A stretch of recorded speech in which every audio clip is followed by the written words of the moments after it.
The Great Hack. Well, The Great Hack is actually the name of a documentary on Netflix that my wife and I watched a few weeks back, and it's interesting because we when we eat lunch together, we always try to find something on Netflix or Hulu or something. This documentary, so we can watch those things and be informed about stuff going on. Quite honestly, the story of the Great Hack is one that I had heard of very discreetly and didn't know hardly any of the details about it. But once we watched this 2 hour documentary on Netflix, we were it's one of those things we're always wanting to be informed. It didn't surprise us, but it is something that I believe everybody should know. So I passed that on to Sandy, Joe, and Sherry, and said, let's talk about this because it goes along. The reason is because it goes along with. I maybe I should parenthetically title a lot of my um, little spiels as privacy and security versus public and insecurity. And I've been thinking about that for a long time because I've done little documentaries on this, and it follows right along with our HR 5, the Equality Act, and all of that that's going on. It follows into that because it's all about uh, our privacy and our security within the days and lives that we live. If you look back 20 years, 40 years, if you look through history, 60, 100 years ago, these privacy and security really weren't issues except for very rich people or people in power. The average Joe, like I am, and I'm not saying you, but if I'd say me or you, the average Joes, it really didn't.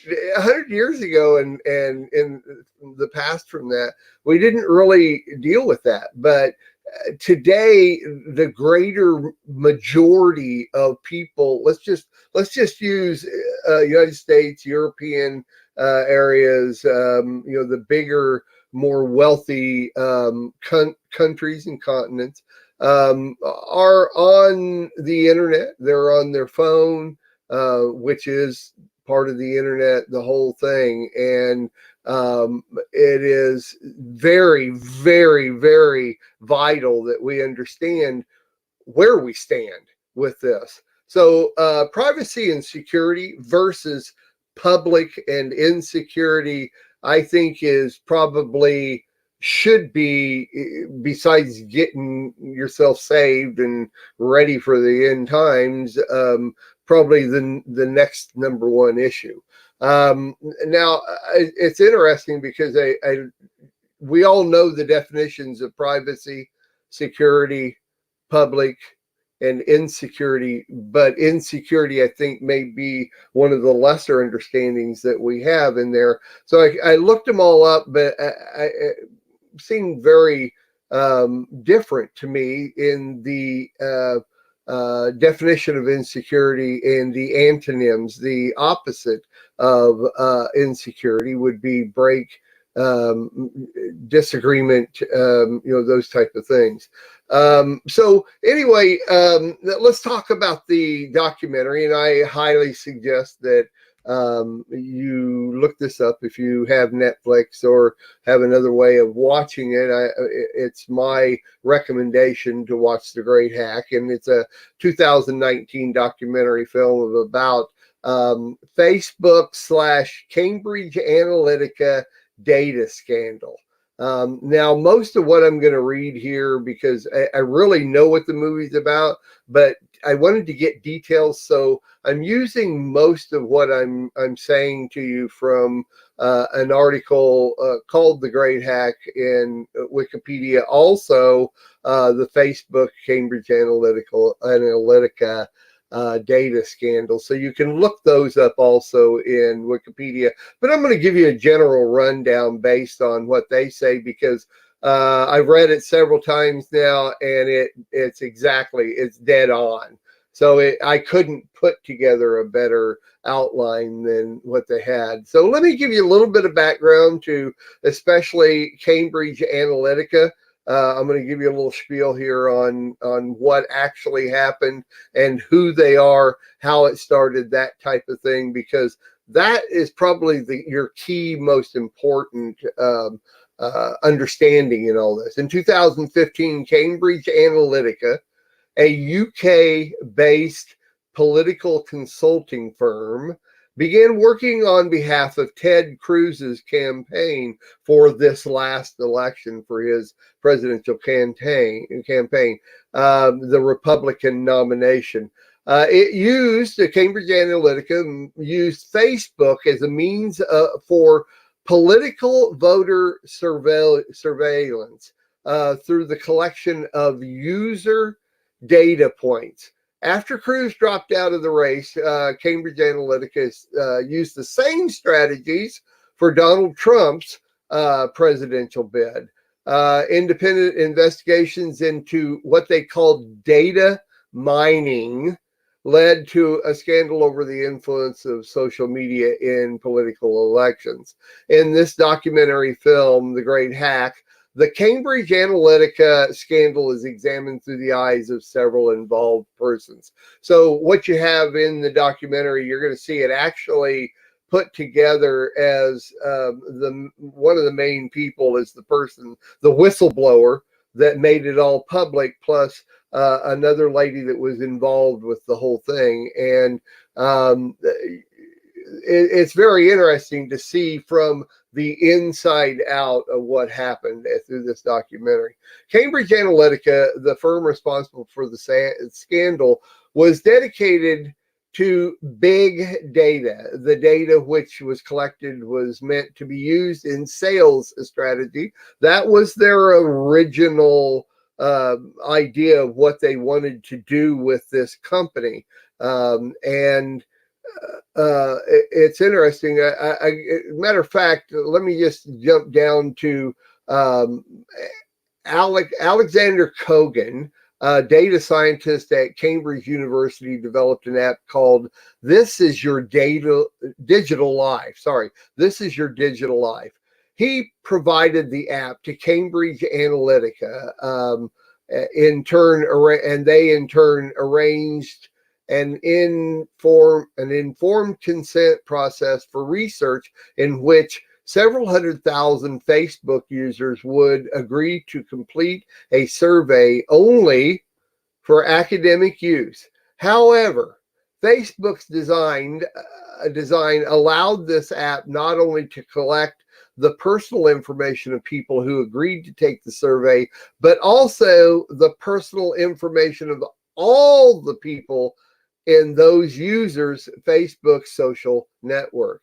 In this way, Cambridge Analytica acquired data from millions of Facebook users.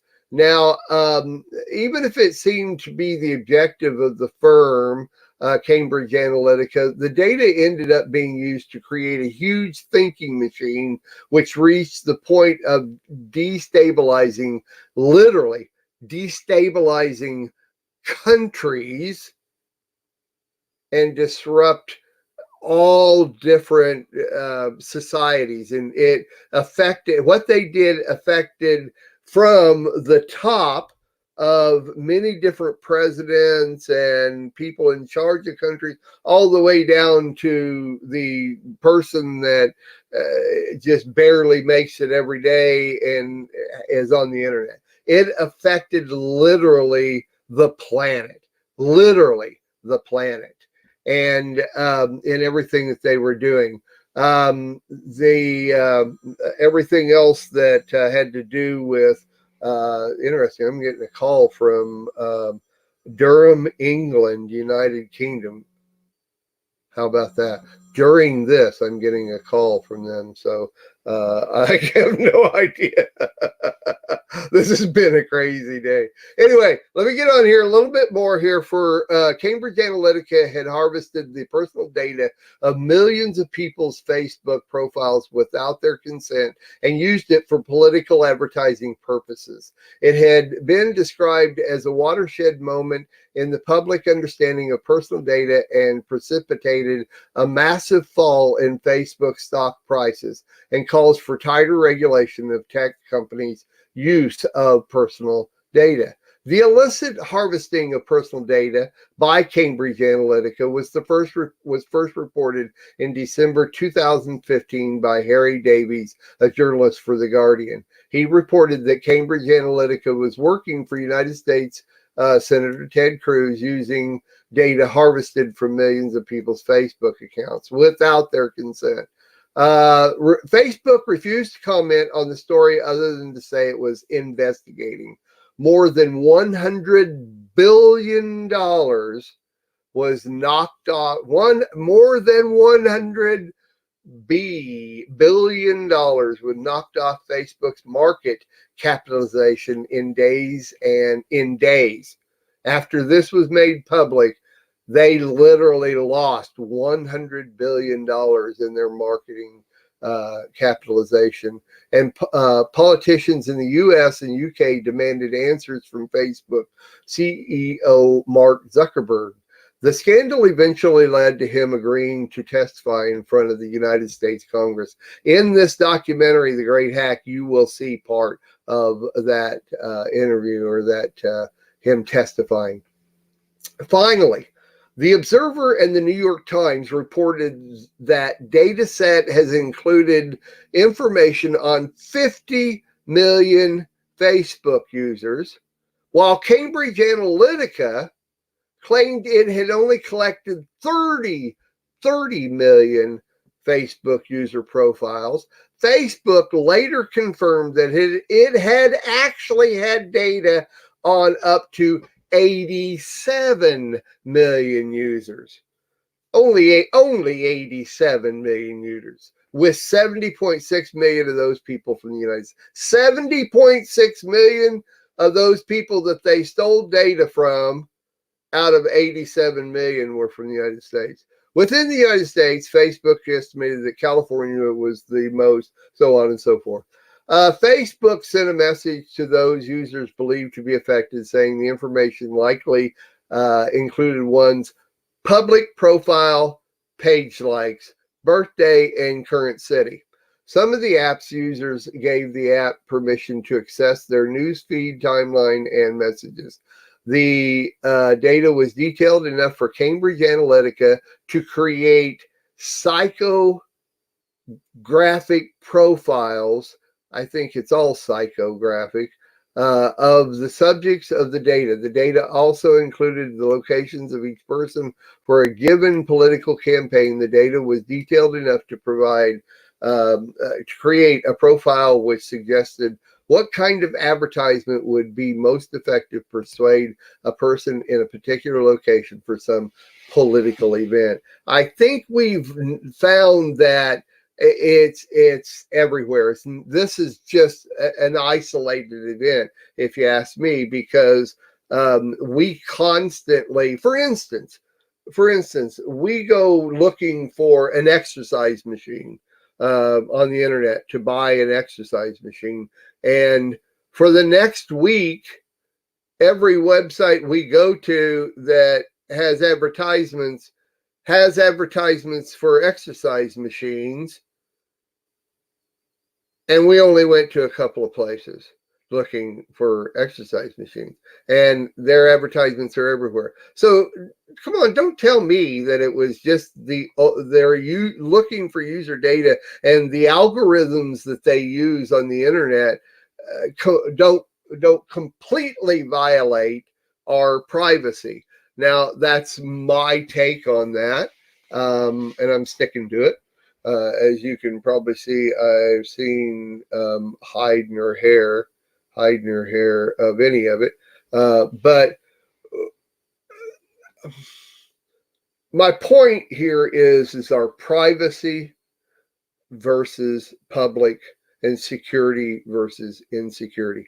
We literally do not have privacy and security as we once knew it, and we didn't do anything to cause this to happen, except want to um, expand our knowledge and look for entertainment, which is the internet these days has the most of that and the best of that, and we can do what we want. Look at the Lamb Network.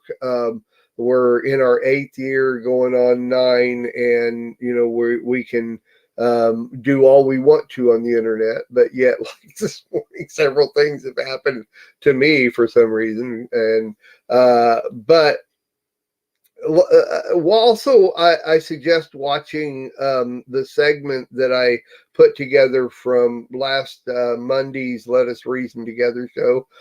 John Craig also said a lot about some of this, and I put together that segment. I'd also like to tie it to this because there's a lot there. Now, one of the things that I said on that segment that John was talking about was literally to put in false information. When you fill out your social media little accounts there, when you get started, there's absolutely nothing wrong with putting in false information. Absolutely. It's not a lie. You're just putting in social media. None of that stuff is really supposed to ever be seen by anybody but you and the social media you're putting the information into. Now, whatever you're involved now, you can go back and change all your information. Of course, like a credit card, that type of thing, things that do involve being background checked and stuff like that. Obviously, you have to put in the right information. But it is my suggestion that you don't just randomly put in your own stuff, randomly put in the other stuff. So that's kind of basically what I'm saying here. It really goes along with the HR 5 stuff that we've been talking about, because it all ties into our security and all the public things that are out there that we don't want to be involved in. So let's bring everybody back in and see what we got to say. John, what do you think, brother? All right, so we had to unmute there. I was thinking about this story, and I've been thinking about it since I watched the movie The Great Hack, and about some of the things that came out even recently about it. And of course, we see The Great Hack is about how the Republicans had used it in the last election, and yet it was actually developed originally in the Obama administration, and how one of the key players, and I don't remember her name, was it Rebecca Mercer? Yeah. She came from Facebook, and she came from the Obama campaign, where she helped develop the ability to use social media in their campaign. And in fact, they even mentioned that just in one line on The Great Hack. They said, well, Obama did it first, but then they focus.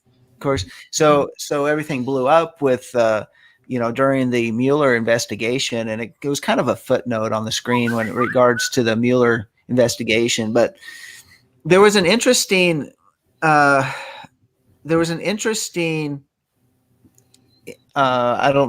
in Congress involving Dr. Robert Epstein, who, by the way, he's a college professor, and he's a Hillary supporter, but he's also very objective. And he was actually talking about how these algorithms are used and in order to shape our mindset.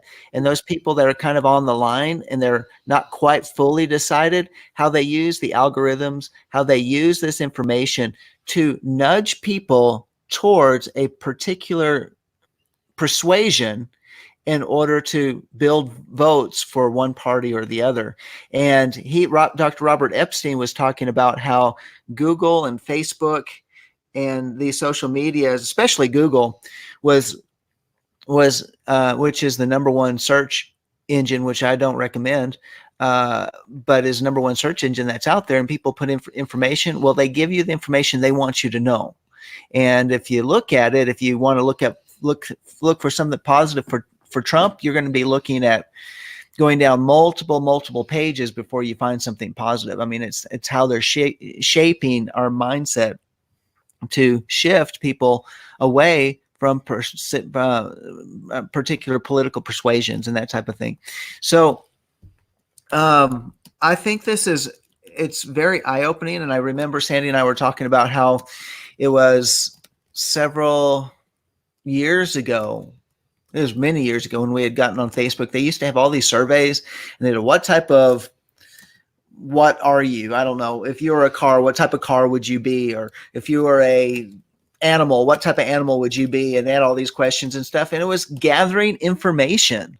It was about making something that was kind of fun and cutesy and that type of thing. But ultimately, it was about gathering information, who we are, so they could shape advertisement and send advertisement our direction.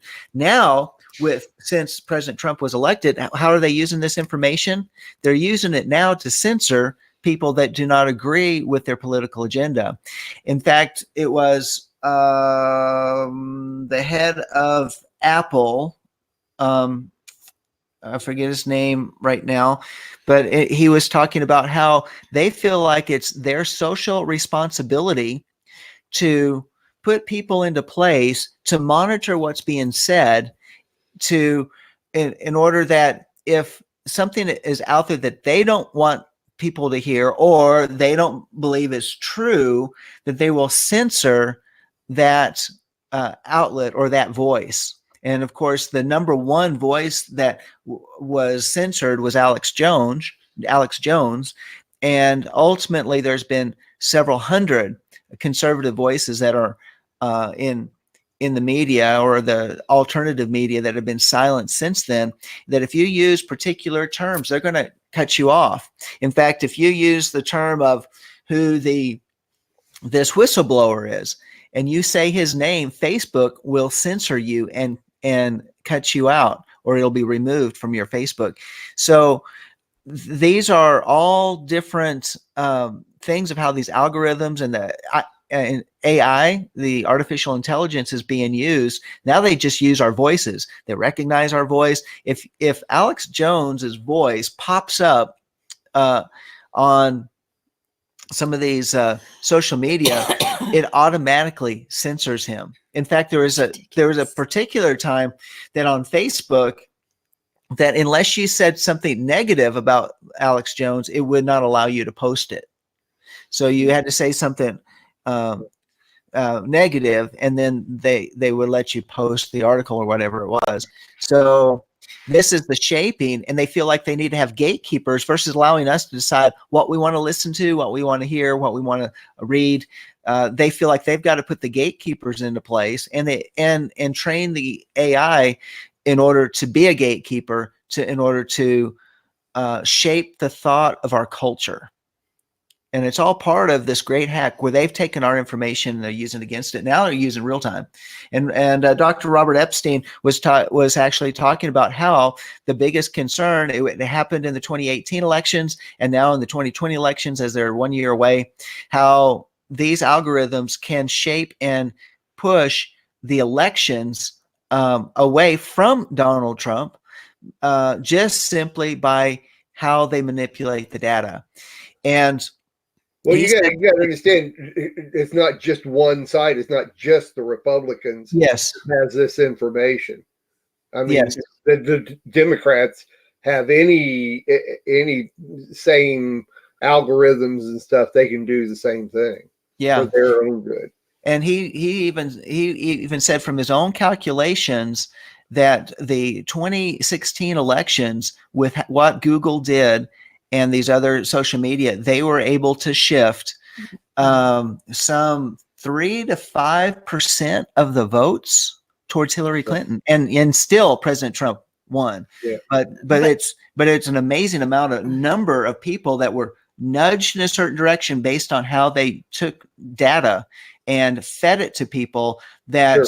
knowing where their inclinations were, they could just maximize the stuff that they didn't want to hear and make that the mudslinging against the candidate that those social media platforms, moved away from the candidate they didn't want. So, well, but not only do you have this algorithm, on the left side, you have all of the media, you have all of Hollywood, you have all of everything that's also given them that slant. Not only these little. Yeah, it's true. That other side has. I think they've said anywhere from 92 to 97% of all of the regular media is negative towards President Trump. So, these people that aren't even on social media, they've got the whole machine that's geared towards that. Yeah, that's spiking all the information against. Well, let me just say, Bible believers and stuff. Real quickly, people that believe the media don't really do any research for themselves anyway. If they're going to believe what the media says, they're so involved with the whole rest of the world, they really don't care what the truth is. They're just out there just getting their information because, okay, you do the research for me and tell me what it is, because I really don't want to do the research. So they believe the media. Now, on the other hand, we do our research because we are involved and we do want to make the right decision, not based on somebody else's research, but our own research. And another thing in what you were saying, you can reason anything. Whatever their reason for doing things, you can manipulate that reason into whatever your perspective is. Sandy. I'm just up there with John, so I'm gonna pass the torch to Joe. By the way, before that though, millennials don't do research. Millennials believe what the media says, lock, stock, and barrel. I knew there was something I liked about you, Sandy. I knew But Brittany Kaiser was in this documentary. Right, she did a lot of information, and one of the things that came out was psychological warfare. She said that when she was being interviewed for everything that was going on in the issue, and I thought that was kind of interesting how she spouted that out. And AI's taken over, and we've got and Tova had mentioned it earlier in the chat room about 23andMe, how the DNA had been stolen or whatever. That's what they say. Well, I was reading this article real quick earlier and I couldn't find it. And now I found it. It says, after you spit into a tube for a DNA test like 23andMe, experts say you shouldn't assume your data will stay private forever. Now they've been collecting our DNA with these 23andMe situations and stuff. And what's interesting is I like to watch the Marvel Comics shows. And a lot of these shows seem to bring forth things that are going to happen in the future. Like you see in Star Trek, the flip phones, the iPads, and all this stuff. Well, there was an episode on Arrow that was really interesting to me with this topic of hacking and everything, where this girl was making an algorithm to find everybody's DNA that's out there. That if their DNA had touched a doorknob or something electronic, that, hey, we know where they're at. Interesting. And I thought, isn't that interesting? Because I just finished watching the documentary, The Hack, and then watched this show. And here we have this article that I had read that I'll share it in the chat room as well, the website here in a minute, but about our DNA being collected. And it says it may be getting easier to link your private and anonymized DNA data to your identity. So here they are, they're going to collect our DNA. Like, for example, in my family's DNA, we have retinitis pigmentosus. So here they're going to have that. Okay, this means these people, they can have an issue where they could be blind. Do we really want this in our society? We need to collect that information and bring it forth. They've been collecting DNA on us way before 23andMe, guys. They've been doing it way before. Even eye specialists, when I would go to the eye specialist, they would want my blood, which, by the way, the father prevented that. Thank you, Father. To test it, because they were trying to test the DNA to see if they can fix the DNA strand of these eye diseases that are out there, like retinitis pigmentosa, macular degeneration. And this was the excuse to collect your DNA, and we didn't even realize it. You can reason out anything. You can reason anything you want and make it for you. Exactly. And people take it wholeheartedly. And today, there's still those algorithms and questionnaires on Facebook. Find out what color person you are. Find out what type of personality you have.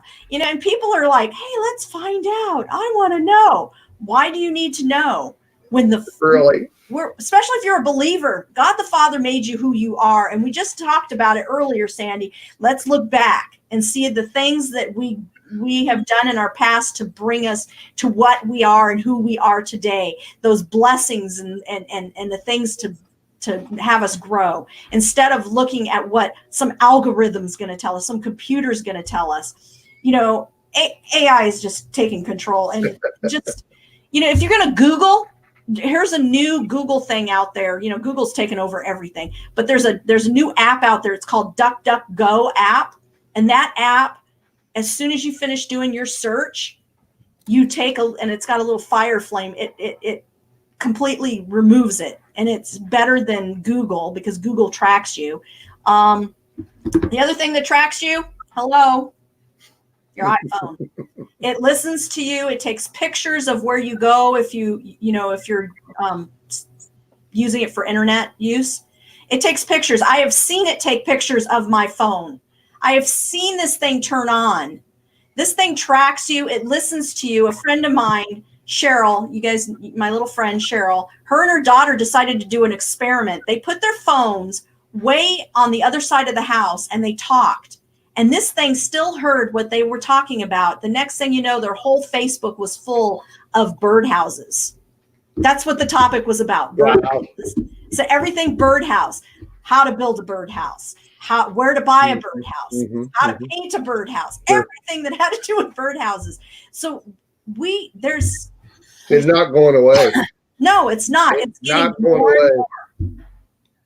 It's more and more, and we need to be careful what we say, how we say it. And in fact, my mom, the other day, we were on the phone. She goes, you know what? We need to be careful how we talk even on our phones. Because they are listening to our phones and they're taking that information, they're putting it into a computer system. And this is all sci-fi stuff back in the 1980s and 70s. It really is. You're right. And it's becoming reality. I mean, even the cartoon George Jetson stuff is becoming reality. Real quick, you said something about the phone. When you're talking about the phone, I want you guys to know that every picture you take takes a picture from the other side every time you do it. Oh, really? Well, yes. People go into the bathroom with these. I didn't know. You go take a shower and you're going to the bathroom. Hello, people. It's a camera. Water closet. Camera. Hey, Joe, we say water closet on here, not bathroom. Water closet. It actually was a big deal when, like, Trump's son-in-law, he went and took a picture of something and it took a picture of his face, so it proved something. But every time, folks, you take a picture, it's taking a picture from the opposite side. You don't get it, they get it.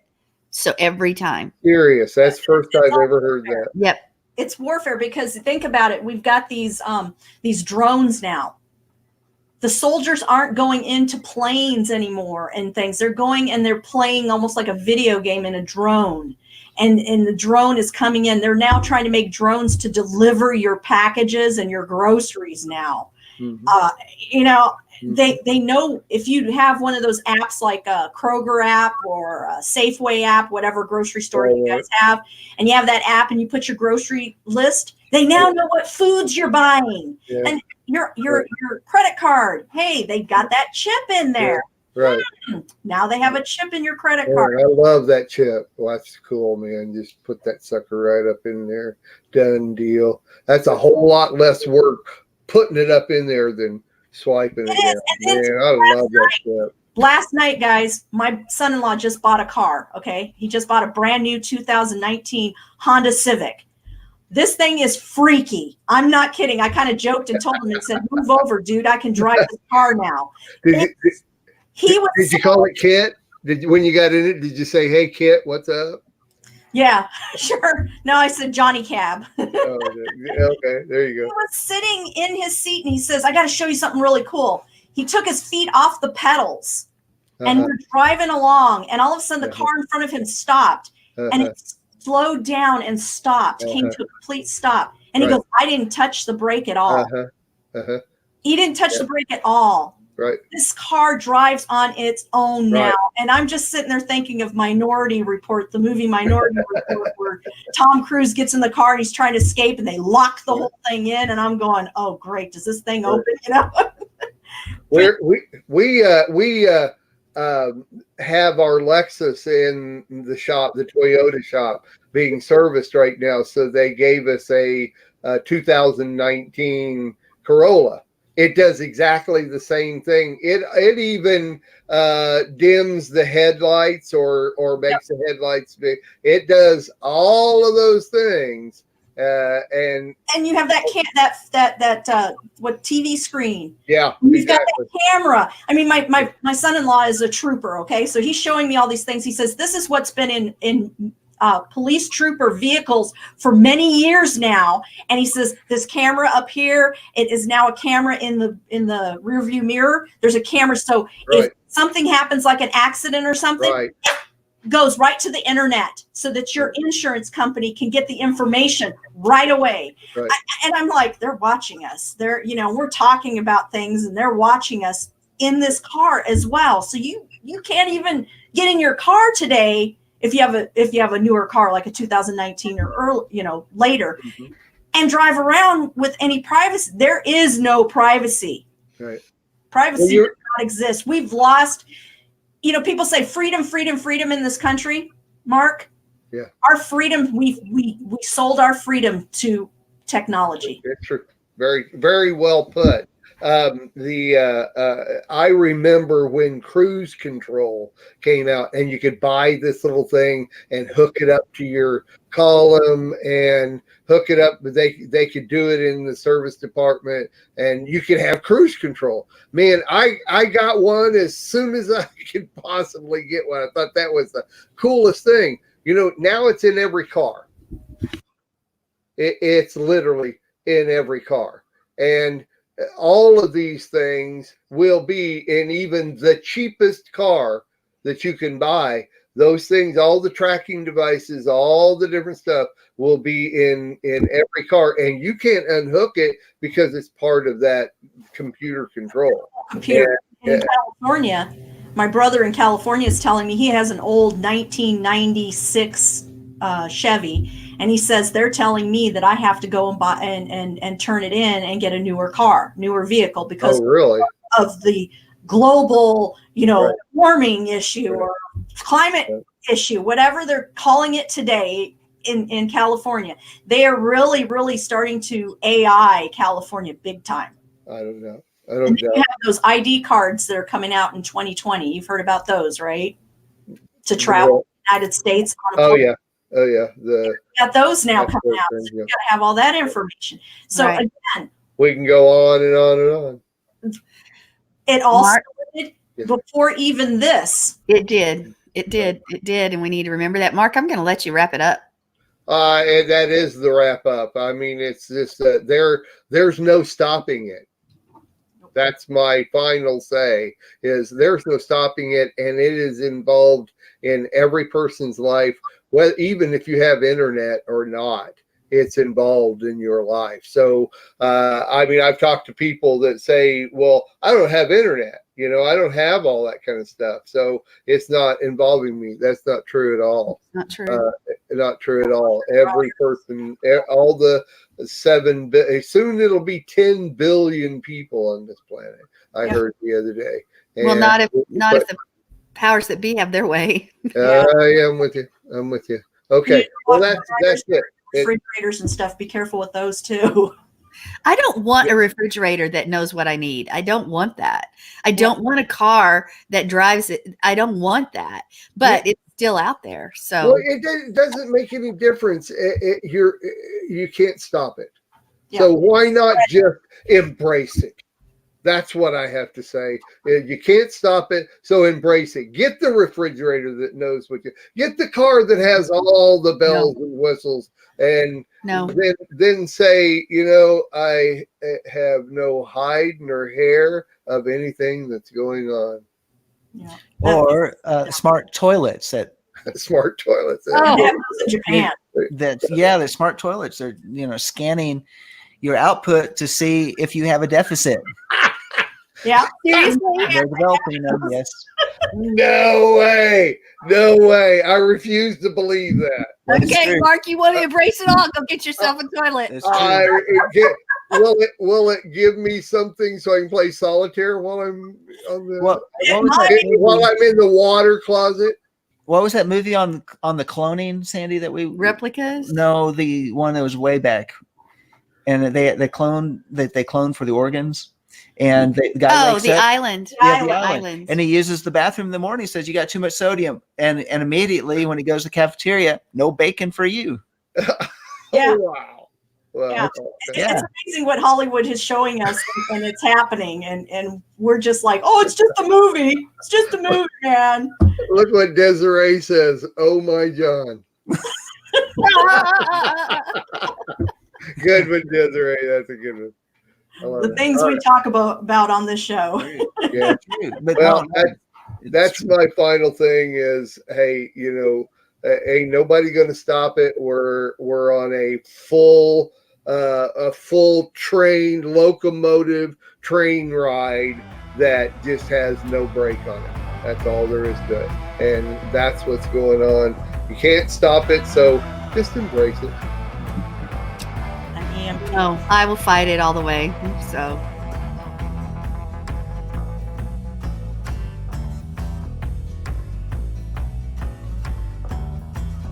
We are richly blessed to bring you what we believe is the fullest, most diverse, yet up-to-date progressive teachings, discussion, and prayer programming you can find anywhere on this planet. Be sure to take the tour of the MessianicLambRadio.com website. I'm Susan Hoogie, thanking you for joining us on the Messianic Lamb Video Network.